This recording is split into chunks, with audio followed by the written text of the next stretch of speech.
1장 40절부터 12장 4절까지를 읽었습니다. 이것에 대해서는 이제 에피파네스에 대한 마지막에 대한 예언을 이렇게 하고 있고, 그다음에 선민 이스라엘이 최종적으로 승리할 것을 예언하고 있는 것을 우리가 오늘 읽었습니다. 정말 강한 군대를 조직을 하고, 그리고 이제 교활한 머리를 써가지고 주변 국가들을 다 정복한 안티쿠스 에피파네스, 그가 이제 정말로 예루살렘과 또 유대 땅을 정복하고, 그리고 모든 나라들을 헬라화시키려고 이렇게 했던 것을 우리가 볼 수가 있습니다. 그래서 이제 그 이스라엘 땅 또는 예루살렘의 성전에 들어가서 그 성전을 더럽히고, 그리고 제우시 상을 세워놓고 섬기게 하고, 또 돼지고기를 먹게 하고, 막 이런 일, 그러니까 제사를 드리지 못하게 하고, 이제 이런 일을 이렇게 하면서 극심한 정치적으로나 종교적으로나 이렇게 핍박을 입사하는 이런 것들을 우리가 어제도 보았습니다.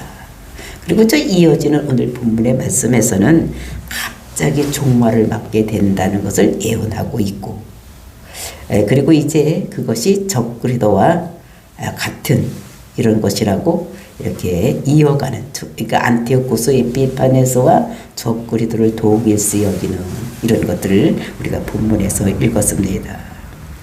그러니까 일시적으로, 그리고 이제 이스라엘이 독립하는 것 같이 보였던 그 마키비 그 두 형제에 의해서 독립이 되어졌던 것 같은데, 다시 이제 속국으로 삼는 이런 것들을 우리가, 그러면서 이제 그 안티쿠스 에피파네스가 승승장구해서 세상에서 당할 사람이 없는 것 같이 이렇게 크게 번성하는 이런 모습.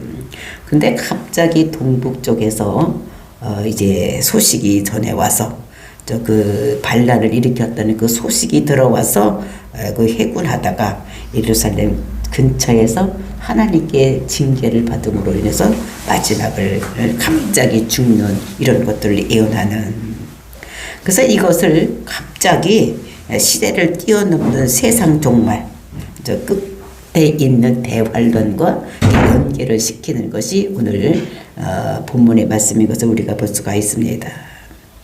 이랬을 때에 선민을 보호하고 있는 미가엘 천사가 나타나서 이스라엘을 구원하고, 그다음에 죽은 자들을 부활시키고, 그래서 이제 지혜로운 자와 또 이제 그 지혜로운 자의 말을 듣고 믿음을 가진 자들은, 그래서 의인들은 영생에 이르고, 그다음에 악인들은 영벌에 이른다는 이런 것들을 우리들에게 말씀으로 주시고 계시는 것을 볼 수가 있는 것입니다. 그래서 이것을 보면서 정말로 에피파네스와 적그리스도를 이렇게 똑같은 것으로 이렇게 보아주면서, 이렇게 예언의 말씀이 그 에피파네스가 마지막에 적그리스도인 것을 우리에게 보여주는 것, 그것이 하는 일이 똑같다는 것입니다. 그리고 그 시기가 그들을 이렇게 그 기간을 치리하는 그 기간이 7년이라는 것, 이런 것들을, 그리고 이제 갑자기 역전이 되어서 죽는 이런 것들도 그 적그리스도와 에피파네스가 닮은 점이라고 우리들에게 말씀을 하고 있는 것입니다. 그래서 이제 오늘 우리가 12장을 그 첫 부분을 보면은 안티쿠스 에피파네스 이야기를 하다가 적그리스도 이야기를 이렇게 하는, 그러니까 마지막에 적그리스도의 모형으로 에피파네스를 다니엘에게 보여주시면서 이 말을 마지막까지 잘 보관하고 있다가 이제 그들에게 보여줄 것을 당부하는 이런 것들을 볼 수가 있습니다. 왜 이렇게 에피파네스와 적그리스도 이것이 닮았다는 것입니다. 그러면서 어떤 결론을 내리느냐, 에피파네스도 그 하나님 그때에도 하나님을 아는 자, 그리고 이제 하나님께로 돌아오게 하는 자들에게는 궁창의 별같이 빛나게 하는 것 같이, 마지막 때 적그리스도 때에도 그 적그리스도를 섬기지 아니하고 하나님만 섬기고, 또 이제 그들을 잘 하나님께로 인도하는 사람들은 이제 그렇게 될 것이라는 것을 우리들에게 말씀하고 있는 것을 볼 수가 있는 것입니다. 그래서 우리는 이것을 우리가 알아야지 되는 것입니다. 그래서 우리가 성경을 읽어야 되는 거예요. 그리고 우리가 성경을 알고 그래서 마지막 때를 이길 수 있다는 것을 우리에게 말해요. 그러니까 성경도 읽지 아니하고 믿음도 없고 막 이렇게 하다가는 어떻게 됩니까? 그냥 교회만 왔다리 갔다리. 그러니까 교회만 왔다 갔다 하고 그냥 나는 이렇게 살다가는 마지막 때에 자기도 모르는 새에 지옥으로 갈 수밖에 없는. 그러니까 우리는 이것을 알아야지 된다. 그래서 다니엘서에서 이것을 마지막 때에 어떤 일이 일어날 것인가를 에피파네스를 통해서 보여주고, 우리가 계시록을 통해서는 적그리도가 이렇게 일어나는데 그 에피파네스와 적그리도가 동일시되는 비슷하게 그런 일을 하는 것을 우리들에게 보여주시면서 마지막 때의 너희들도 이것을 알아야지만 승리할 수 있다고 우리들에게 보여주시는 것을 볼 수 있는 것입니다. 그러니까 우리는 알아야 되는 거예요. 하나님의 계획과 또 예수 그리스도를 통해서 우리를 구원하신 그 하나님의 계획, 그 다음에 하나님이 우리를 사랑하신 그 사랑을 알아야지만 우리가 적그리스도를 이길 수 있는 거. 근데 이것을 알지 못하고 또 그렇다고 교회에 다른 사람을 따라서 그냥 왔다 갔다 하다가도 다른 사람들에게 전도하지 못하고 그냥 자기만 겨우 구원을 받는 이런 것이 있는 것이 우리가 고린도 3장에 보면은 이제 그런 말씀을 기록하고 있는 것을 볼 수가 있습니다. 부끄러운 구원을. 그러니까 마지막 때는 불심판이 있는데 그 자기가 어떤 집을 짓느냐, 금과 은과 뭐 이런 보석으로 짓는 사람과 그다음에 이제 그 불타서 없어지는 이런 집과 초목, 나무로 짓는 집을 짓는 사람들이 있는데 마지막 때는 불심판이 있기 때문에 이게 불이 내려왔을 때 심판이 왔을 때에 그 나무나 뭐 이런 걸로 짓는 집을 짓는 사람은 다 타서 없어지는, 그래서 그때 겨우 구원을 받는 사람들이 있다는 것을 우리에게 말씀을 주시면서 정말 우리가 어떻게 해야지 구원을 받을 수가 있는 것인가.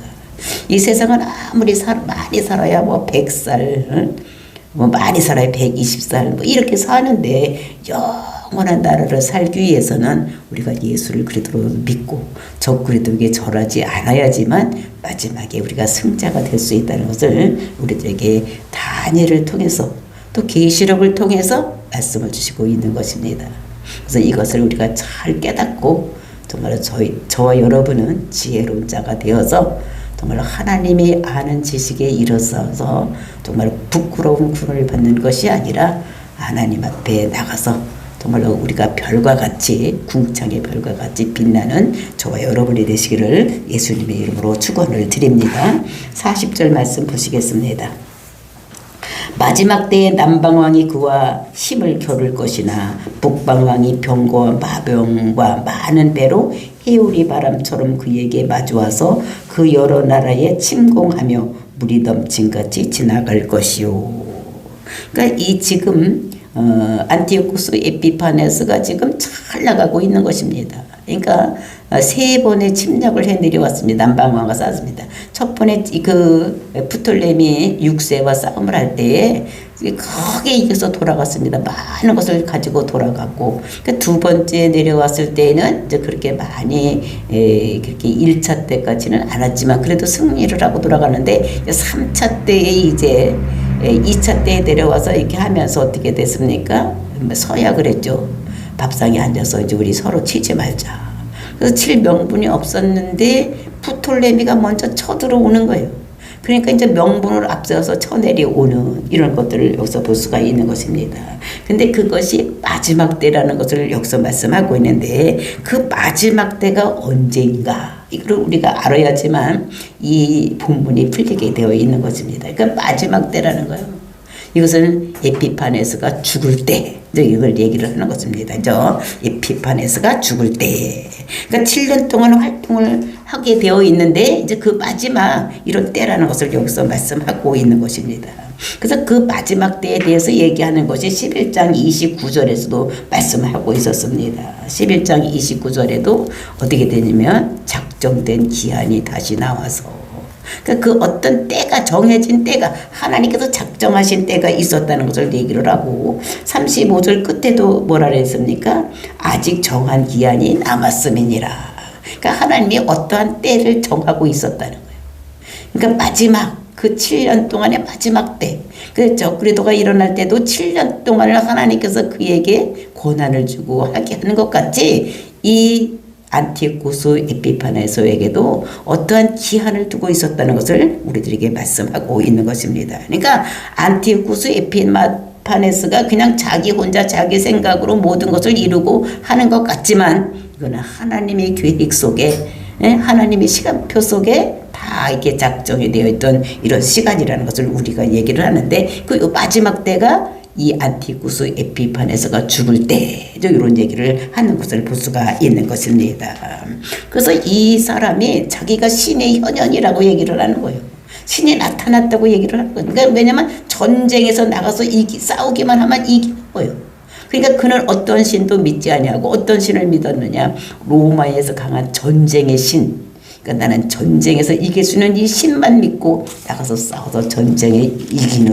그러니까 안티쿠스 에피파네스가 자기가 신이라고 얘기하는 게 교만이 극치에다라는 이런 것들을 우리가 여기서도 볼 수가 있습니다. 그래서 그 전쟁에 이기는 거, 그 로마가 어떻게 전쟁을 이기는가 보았으니까 그 뇌물도 주고 땅을 떼어주고 막 이렇게 하면서 점점 세력을 높여주고 있을 때에, 바로 요때에 하나님께서는 그것이 마지막인 것을, 그래서 그가 죽는 이런 것들을 볼 수가 있는 것입니다. 또 이렇게 모든 것들이, 그러니까 비실비실하게 죽는 게 아니야. 어떻게 보면 절정에 이르렀을 때에, 그러니까 교만해지면 하나님께서 딱 쳐서 죽게 하는 이런 모습을 여기서 볼 수가 있습니다. 그러니까 이게 분위기상으로 봤을 때는 전혀 죽을 때가 아닌 것 같습니다. 왜냐면 승승장구하고 지금 애국까지도 전부 어떻게 됩니까? 자기 손에 넣을 수 있는 이런 기회, 절호의 기회가 왔는데 죽을 것이라는 것은 누구도 생각하지 못하고 있지만 하나님은 그때 절정에 달았을 때에 하나님께서 딱 쳐서 죽여버리는 이런 모습을 볼 수가 있는 것입니다. 41절 말씀 보시겠습니다. 그가 또 영화로운 땅에 들어갈 것이요, 많은 나라가 패망할 것이요, 오직 에돔과 모압과 암몬 자손 지도자들도 그의 손에서 벗어나리라. 그가 또 영화로운 땅에 들어갈 것이라는 거예요. 2차 때도 들어오다가 어떻게 하냐면 분풀이를 하고 갔죠. 근데 이제 또 영화로운 땅을 지나가는데, 왜냐하면은 나라가 시리아에서 그 애굽을 치러 내려가려면은 어떻게 됩니까? 그냥 날려서 갈 수가 없는 거예요. 그러니까 지나는 길목이 어디냐면 그 영화로운 땅, 유대 땅인 것을 우리가 알 수가 있는 것 같이 그 땅에 다시 들어갈 것이라는 거예요. 그러면서 많은 나라들을 패망하게 할 것이다. 그러니까 다 치면서 아주 이렇게 오는 이런 모습을 볼 수가 있는데, 근데 오직 에돔과 모압과 암몬 자손의 지도자들은 그의 손에서 벗어나리라. 근데 다 나라를 점령하고 내려오는데 그 세 나라 어디냐면 모압과 에돔과 암몬 자손들은 그 지도자의 손, 즉 안티쿠스 에피파네스의 손에서 벗어나리라고 얘기를 하는 것입니다. 근데 이걸 우리가 그 이스라엘 땅의 지형을 알면 이것이 왜 그렇게 됐는지를 우리가 잘 알 수가 있습니다. 왜냐면 요단강이라는 그 요단강이 있는데, 그 강은 물이 많아서 어떻게 건너오지 못하는 것이 아니라 딱 동쪽과 남쪽을 이렇게 분리하는 이런 땅이 어디냐면은 그 요단강인 것인데, 그 요단강은 물은 많지는 않지만 그 아주 큰 계곡으로 되어 있어. 그러니까 절벽으로 되어 있기 때문에 이쪽 동쪽과 서쪽이 교류를 잘할 수 없고 그냥 오직 갈 수 있는 걸 몇 군데, 요것밖에 없습니다. 아주 큰 절벽으로 되었기 때문에 절벽을 건너갈 수가 없는. 그러니까 이게 길목에서 그 유대 땅을 지나오는데, 북이스라엘과 이게 남유다를 지나서 애굽으로 가야지 되는데 어떻게 되냐니까 그쪽 이 동쪽에는 갈 수가 없는 거예요. 그러니까 그쪽에는 안전한 지대가 되는 거. 그리고 또 이 사람들은 에돔과 모압과 암몬은 이 안티쿠스 에피파네스를 도와주는 이런 나라였습니다. 그러니까 이쪽은 안전하게 되고, 그 유대 땅, 그러니까 헬라화 시키려고 아무리 애를 써도 이 사람들은 그 헬라와 문화에 젖어 들어가지 않는 것입니다. 오직 하나님만 섬기고, 그 성전에 들어가서 신상을 세우고 절하라고 했을 때에 이 사람들이 말을 안 듣는 것입니다. 왜냐하면 이 사람들은 오직 하나님만 섬기는 이런 사람들. 만약에 그 지도자들은 그 사람의 말을 듣고 돈을 주고 뭐 땅을 띄워주고 막 이렇게 하니까 거기에 넘어갈지 모르지만 백성들은 거기에 넘어가지를 않는 것입니다. 요즘 기독교인들하고 똑같은 것입니다. 그러니까 저항하는 거예요. 잘못된 것은 잘못됐다고 하고 거기에 넘어가지 않는, 그러니까 헬라화 시키려고 했을 때 안 되는 이런 유대와 다르게 에돔과 모압과 암몬은 그 사람들을 종주해서 도와주고 또 이제 그런 그 지리적으로 그렇게 서쪽과 동쪽은 넘어갈 수 없는 이런 곳이기 때문에 거기는 안전하게 돼서 그 에피파네스의 손아귀에 들어가지 않은, 그리고 도와주는 일을 했던 것을 여기서 볼 수가 있는 것입니다. 그리고 42절, 그가 여러 나라들의 그의 손을 펴리니 애굽 땅도 면하지 못하리라. 그러니까 내려오면서 다 치고 내려오는 거예요. 여러 나라가 그 손에서 벗어날 사람들도 있고 그 큰 애굽도 어떻게 됩니까? 반은 넘어갔는데 그 나머지도 이제 넘어갈 수밖에 없는 이런 것들. 애굽 땅도 면하지 못할 것이다. 그러니까 애굽 땅도 다 그 손에 넘어갈 수밖에 없는 이런 것인데, 근데 어떻게 되느냐? 43절 보니까 그가 권세로 애굽의 금, 은과 모든 보물을 차지할 것이요. 그러니까 권세를 가지고 전쟁에 나가서 이기면 속국이 되면 그 나라에 있는 금이나 은이나 보석이나 모든 것을 찾아오는 거예요. 왜냐면 거기는, 그러니까 아프리 지방에는 특별히 다이아몬드가 굉장히 많이 난다고 합니다. 뭐 이런 것들, 또 검은 땅이니까 곡식이나 이런 것도 엄청나게 많이 나는 거예요. 이런 모든 것을 다 차지할 수 있는 이런 것이 되는데, 그다음에 리비아 사람과 구스 사람이 그의 시종이 되리라. 리비아는 어떻게 아프리카의 북쪽, 서북쪽, 이쪽에를 북쪽, 그게 리비아입니다. 거기하고 구스, 여기는 구스는 아프리카 중심지를 얘기를 하는 거예요. 그러니까 북쪽에서부터 그 중심지까지 모든 것들이 안티쿠스 에피판에서 손에 들어가는, 그러니까 이 승승장구하면서 모든 전쟁에서 이길 수 있는 이런 안티쿠스 에피판에서, 그러니까 제일 최고봉에 이를 수 있었을 것이 되어질 때에, 그런데 그것을 하나님께서 가만히 두지 않는다는 것입니다. 그것이 44절 말씀입니다. 그러나 동북에서부터 소문이 이르러 그를 번민하게 함으로 그가 분노하여 나가서 많은 무리를 다 죽이며 멸망시키려 할 것이요. 그러니까 동북쪽이 어디입니까? 그 아프리카 동쪽. 거기서 또 북쪽으로 올라가면 여기는 어딘가 하면은 그 동북쪽이니까 그 이스라엘 땅, 유대 땅, 여기서 얘기하니까. 근데 거기서 어떻게 되니까 소문이 날아서 일어나는 거예요. 여기가 지금 이렇게 헬라화 시키려고 했는데 안 됐었는데 이제 여기서 반동이 일어나는 거예요. 이런 것이 일어나는 것입니다. 이것이 무엇이냐면 마키비 전쟁이 일어나는 거예요. 마키비 두 형제가 일어나서 근데 모든 것을 다 물러가라. 우리는 독립을 해야 되겠다. 그래서 이제 이런 것들이 소문이 일어나는 것입니다. 그러니까 이 사람이 그 소문을 듣고 이것들은 안 되겠구나. 거기는 이제 군사를 조금 내비두고 내려왔겠죠. 그리고 이제 많은 군사는 이제 아프리카를 저 내려왔으니까 다시 올라가서 이것들 다 죽여야지. 이것들이 이렇게 하면서 올라가는 거지. 그래서 이르러 그를 번민하게 함으로 그를 분노하여 나가서 많은 무리를 다 죽이며 멸망시키고자 할 것이요. 그 이스라엘 땅, 또 유대 땅, 또 예루살렘에 있는 사람들, 반역하는 사람들 다 어떻게 분노해서 가서 죽이려고 할 것이다. 그렇게 했을 때에 45절 말씀입니다. 그가 장막 궁전을 바다의 영화롭고 거룩한 산 사이에 세울 것이며, 그가 장막 궁전, 그 장막 궁전이라는 것은 무엇인가 하면 전쟁을 하더라도 밤에는 쉬어야 되잖아. 쉬어야 될 이런 것을 그런 궁전이라고 얘기를 하는 것입니다. 그러니까 전쟁 중에 짓는 집이니까 이거는 텐트로 쓰는 거예요.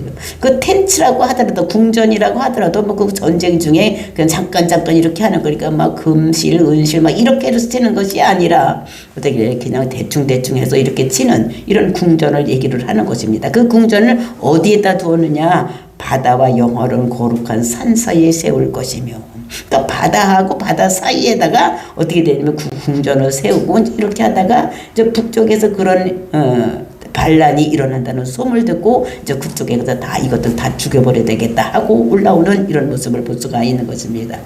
그의 종말이 이르니 도와줄 자가 없으리라. 그 씩씩거리면서 이것들 가서 다 죽여버리겠다고 분노를 하면서 올 때에 하나님께서 어떻게 했냐면 거룩한 사이 세울 것이나 그의 종말이 이르르니, 이게 그의 종말이 누구 종말입니까? 안티쿠스 에피맛의 종말이 이르리니 도와줄 자가 없으리라. 그러니까 하나님께서 이 사람을 어떻게 마지막 때 이제 죽이려고 생각했더니 그 하나님이 계획한 것을 없애게 하는 자가 없다는 이런 것들을 우리들에게 말씀하고 있는 것을 볼 수가 있는 것입니다. 그러니까 마지막 때 적그려가 일어날 때도 한창 잘 나가고 전 세계를 다 적그려화 시킬 때에 하나님께서 그를 탁 쳐서 7년 마지막 때에 죽이는 모습과 안티쿠스 에피파네스가 지금 시리아 지방에서 내려와서, 그러니까 이스라엘과 또는 남유다를 내려와서 남쪽에 있는 구스와 또는 어디입니까? 리비아까지 다 점령해서 이렇게 일어날 때에 갑자기 소문이 들려오는 거예요. 그러니까 이제 분이 나서 이거 조그만 것들이 아무것도 아닌 것들이라면서 이제 씩씩거리면서 올라가는 이런 모습을 볼 수가 있는 것입니다. 그래서 이렇게 했을 때 이제 그들이 망해서 그 도와줄 자가 없으니까 어떻게 됩니까? 망할 수밖에 없는 것이다. 그래서 12장 1절에 보니까 그때에 내 민족을 호기하는 큰 군주 미가엘이 일어날 것이요. 이제 그때라는 것은 어느 때입니까? 마지막 때. 즉 안티쿠스 에피마네스가 죽어야 될 때, 이제 요거를 얘기를 하는 거죠. 그러니까 하나님이 정해져 놓은 그 시간에 내 민족을 호위하는 큰 군주 미가엘이 일어날 것이다. 그러니까 내 민족이란 내는 누굽니까? 지금 이거 가브리엘 천사가 지금 다니엘의 이게 그 큰 전쟁에 대한 이야기를 하고 있는 것이기 때문에 여기서 다니엘을 얘기를 하는 것입니다. 그러니까 내 민족을 호위하는, 그러니까 이스라엘 민족, 유대 땅을 예루살렘에 거기에 있는 그 민족을 호위하는 큰 군주 미가엘이 일어날 것이다. 그래서 이렇게 보면은 미가엘이 일어나서 그 모든 것을 이룰 수 있는 전쟁에, 그러니까 이것은 하늘에 있는 그런 하늘에서 일어나는 일이 땅에서도 모든 것이 이루어지는 이런 것을 볼 수가 있습니다. 그래서 하늘에서 전쟁이 일어나는데 거기 이제 어떻게 됩니까? 전쟁이 일어나는데 그것이 그 현상계에서 이제 이렇게 일어나는 것을 그 안티쿠스와 또는 그 유대가 이제 이렇게 싸워서 이길 수 있는 이런 것들이 일어나는 것을 얘기를 하는데, 그러면서 이것이 적그리도와 그 안티쿠스를 동일시하는 이런 내용인 것을 볼 수가 있는 것입니다. 민족을 호위하는 큰 주 미가엘이 일어날 것이요 또 환란이 있으리니 이는 개국 이래로 그때까지 없었던 환란이며, 그 환란이 일어나는데 지금 안티쿠스 에피파네스가 일어나는 그때 전쟁이 정말 개국 이래로 없었던 환란입니까? 그렇지 않은데 이것은 적그리도와 환란이 일어날 때, 정말로 그 적그리도가 일어나서 큰 환란이 일어나는 것은 이 세상에 생긴 이후로 마지막 때 큰 환란이라는 것을 우리들에게 말씀으로 주고 계셨습니다. 그러니까 개국이로 그때까지 없었던 환란이라는 거예요.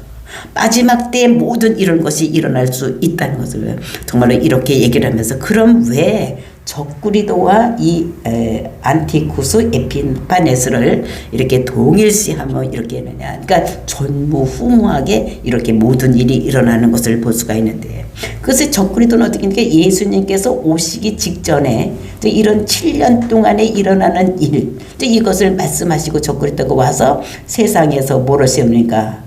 그 적그리도 신상을 세우고 절하면 상을 주고 모든 것을 팔 수 있는 이런 것을 주고 절하지 않으면 죽이는 이런 것이 적그리도가 하는 일인데, 이때도 마찬가지로 어떻게 적그리도가 그 에피파네스가 지금까지 한 것을 적그리도와 동일시해서 이제 말씀을 주시는 것을 볼 수가 있는 것입니다. 그때의 네 백성 중 책에 기록된 모든 자가 구원을 받을 것이다. 그러니까 그때에 마지막에 적그리도가 일어나서 이렇게 했을 때에 네 백성 중, 그러니까 그 다니엘 백성, 이스라엘 백성 중에 또는 책에 기록된 모든 자가 구원을 받을 것이다. 그 책에 기록된 사람은 누굽니까? 생명책에 기록된 자, 정 예수를 그리스도라고 믿는 자들은 구원을 받을 것인 것을 말씀하고 있는 것입니다. 그러면서 2절 말씀에 땅의 티끌 가운데 자는 자 중에서 많은 사람이 깨어나 영생을 받을 자도 있겠고 수치를 당하여 영원한 부끄러움을 당할 자도 있을 것이다. 그러니까 잠자는 자 중에서 가운데 띠끌 가운데서 자는 자 중에서 많은 사람들이 죽은 자들 가운데서 그러니까 많은 사람들이 깨어나서 그러니까 영생에 들어가는 의의 심판을 받는 자도 있고 영벌의 심판을 받는 자도 있어 천국과 지옥 백성이 이제 그때 마지막 때에 일어날 것을 이렇게 말씀을 하고 있는 것을 볼 수가 있는 것입니다. 그래서 이제 둘로 나눠지는 거예요.